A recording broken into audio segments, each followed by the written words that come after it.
guys, this is Tycho with another episode of Tear Gas, and I'm here to interview my possible new co-host, Xanbir, So, for the position of, co-reviewer.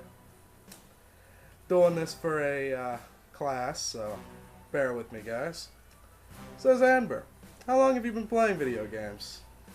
I've been playing them for a really long time, probably since I was about age 4. Yeah. What was your first game? From what I can remember, probably the Nintendo game where Super Mario Brothers and Duck Hunt were together, 2 games in one. What could be better? Oh yeah, I had that. Good game. Everyone had it. Oh yeah, probably came with the system, I don't know. Today we get Forza, then we got Mario. I think they win. They win. First console. Nintendo, as far as I can remember. I mean, my brother had an Atari 2600, but I can't remember playing it or touching it or ever seeing it. Well, how much older are you than you, or is your brother than you anyway? He's 27 now, I think. Oh God. So yeah, he would have had a 2600 or a 5800 or 70 something. There was a lot of them. Yes, there were too many Ataris.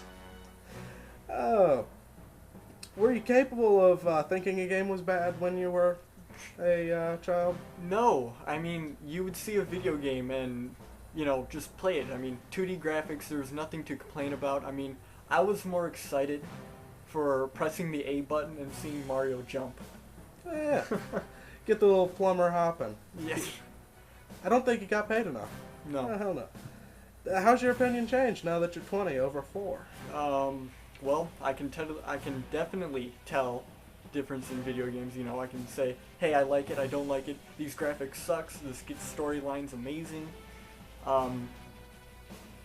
Because that's what developers do nowadays. Is just focus on. Now, are the classic games really just better, or is it just your perception? Back then, they were awesome, and have you ever actually gone back to play them? Well, I definitely have to say it's perception. I mean, kids nowadays aren't going to know what the hell Pac-Man is, or what was Super Mario Brothers, or Super Mario Galaxy was the first Mario game. I mean, I grew up with those games, and they're games that I enjoyed thoroughly, and I will play them every now and then. Do you think kids have it better nowadays because they have these better games to grow up with their perceptions like yours were when you were 4? I'd say that they're missing out on a lot. It's a lot of history between the gaming heritage. Yeah, from 90 to 2010. I mean, so when you have kids, are you going to start them out with an NES or an emulator and have them play through the history? Oh no, I'd probably just I'd have all my old stuff, be like, listen kids, this is what I had, and they'd be like, and that's why it's the best game ever. Pretty much. They're gonna be like, what the hell is this? This is way different from 4D. Because God forbid it's going to be 4D in virtual reality. Can't wait for that day. How many dimensions do you think we'll get to before video games as an industry dies? 7. 7 dimensions. Yeah, Final Fantasy 7. If there are 7 dimensions, you're paying this guy. No, I'm just saying, everything ends with 7. Final Fantasy 7 was a good game. Another game with 7 in it was a good game. Mega Man X7. What do you have to say to the people who don't like Final Fantasy 7? Because it came out when you were 7, so... Yeah. Well, that's their opinion. I mean, I'll admit that it's a great game, but it's not one of my favorites. I'd have to say Final Fantasy 9 would be my favorite, just because it had a really good storyline. And because the main character had a tail? No. Well, maybe. Just maybe. Do you think there are too many remakes? Crappy remakes, really? Because good remakes are always welcome.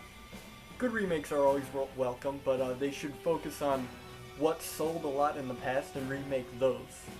But sometimes, in the past, what sold a lot was a plumber jumping, though. Yeah, well, they've definitely remade those. There's like Mario Accounting, Plumbing, Mario Accountant? Yeah, Mario Does Shopping. You've seen the parodies and everything. Yeah.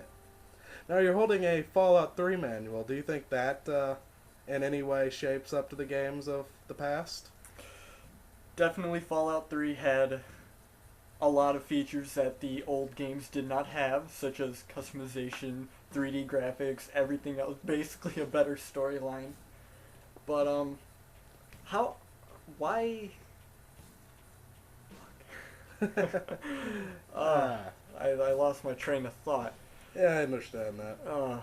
You think the developers today are getting worse, or is it just the way things go? The game developers aren't getting worse. They're just focusing on irrelevant things in video games. I mean, they The try bits and bobbles, the shiny stuff. Yeah, it's like they try and make the game graphic oriented. Oh, this has special rendering and shading and all this other stuff, and then they're missing out on the important aspects like gameplay, storyline. I mean, I think between those two, I could care less how graphics look. Yes, you recently got Final Fantasy 13, as did I. You got it for the Xbox 360. It came on 3 discs. An Xbox 360 game on 3 discs. Yet it's still one of the worser games in the title. It's not a bad game per se, it's just it doesn't stack up to its predecessors. It's got a 13 on there. Right. People are just going to look at Final Fantasy and say, ooh, I gotta buy it because they've played the other games. But in my opinion, I like the game. It's a lot of button pressing, I understand, repetitive stuff. But like I said, I like the storyline, and I will play it even though people say it's a bad game. Yeah. Let's get to the gist of this. My thesis of my paper was, should we be using corporal punishment as a way of making designers feel they need to make better games, or they're going to get flogged? Well, that would be funny to see, but it might be a little inhumane. But I would, We have Guantanamo Bay. I don't think anything's past us anymore, though. Well, they're pretty much they live like a prison. I mean, they have no contact to outside worlds. They can't speak to their parents or wives or children, or they can occasionally write a letter, but it's scanned thoroughly. I mean, we don't even know what goes on in video game industry companies and all that. So, if they got punished, we would never know. Unless they came home with scars and stuff, and they'd probably give the excuse, I got hit with a baseball. Or I fell down the stairs. Bees got loose at the company picnic. They were everywhere. Alright, so I thought it was a rather unique idea. You seem to think that they suffer enough, so maybe the suffering is why the quality has started eking downhill. Maybe they just stopped caring, or... Because back when they created Super Mario, there was just 2 guys smoking joints in the basement, typing on a Mac. Well, like I said, technology's evolved nowadays to where we can do more stuff. I mean, I understand between the technology between Nintendo era and PlayStation era with everything, they have more tools to play with, and they want to play with those tools. Not those kind of tools, but... Yeah. So I'm going to end with this. The question that's really on my mind. Do you think public crucifixion would get on the Christians' nerves? Yeah. I mean, you get those wacky religious nut jobs that, oh Lord, they probably, get really pretty pissed off. Alright. Yeah, I think we got a good talker. We're going to see you next week with a review of Fable 2, I believe. Oh yes. Didn't that come out like years ago? I don't care, we're reviewing it anyway. Have a good day, folks. Later.